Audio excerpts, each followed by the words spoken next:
I am the Tofu Golem. Please enjoy the video.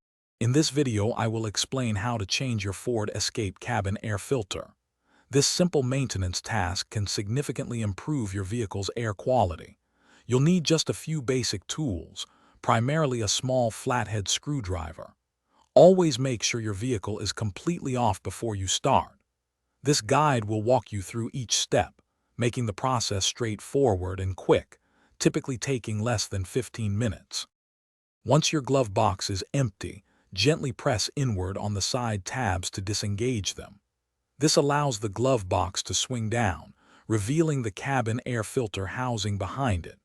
You'll see a rectangular cover, usually held in place by two small clips.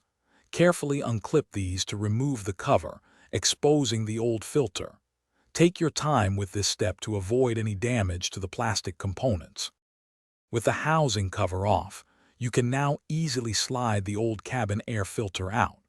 Pay close attention to the arrows on the old filter, which indicate the direction of airflow. Your new filter will also have these arrows.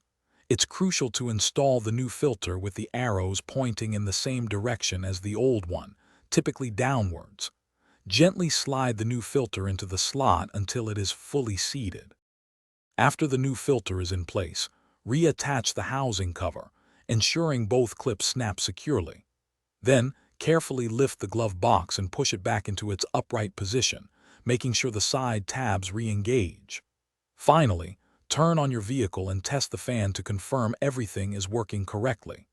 Changing your cabin air filter regularly, about every 12,000 to 15,000 miles, significantly improves air quality and HVAC efficiency. Thanks for watching. Consider subscribing if we helped you today.